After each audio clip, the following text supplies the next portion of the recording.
Midwestern State joining the stage today, and head coach Rich Renner. Coach, I was doing my research coming into to Lone Star Conference Football Media Day, and I noticed a really interesting thing, and I'm not sure if anybody else has noticed it, but you are not Bill Maskell. No, sir, I'm not. Yeah, that's one thing I noticed. You know, first time in 22 years, he's not the head coach.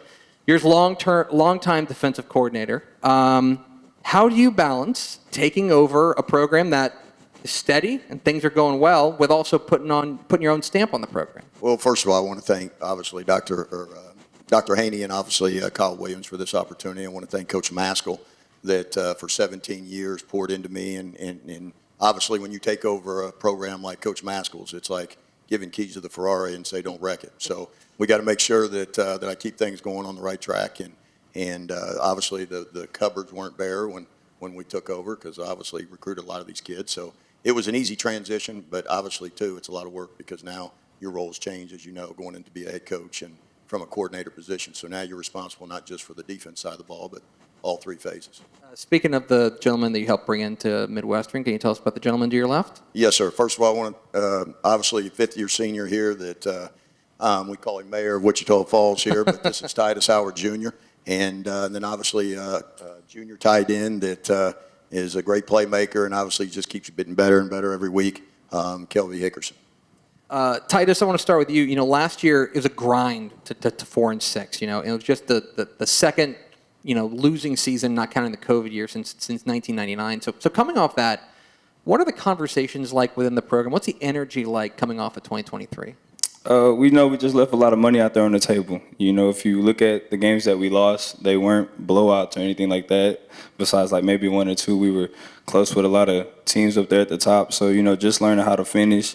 Probably could have took like 5 plays from each game that we lost, and if they go our way, our record is not 4-6. So just learning that and just trying to change the outcome. Kelby, what differences have you noticed between Coach Maskell and Coach Renner, and what have you seen as far as the transition is concerned? There's been a lot of differences with Coach Renner. The biggest one is definitely our community. We're always giving back to the community, community service, going to different sporting events, and just supporting everybody around us. Coach, even though it's your first year as the head coach, you're one of the longest tenured coaches in this conference. So you have a unique perspective. When you take a look at this conference as a whole, I'm curious just from your perspective what you see when you see this conference. Well, obviously, like the coaches said earlier, Coach Lee, this is a very competitive conference, one of the best, I think, in the country. I always believe that.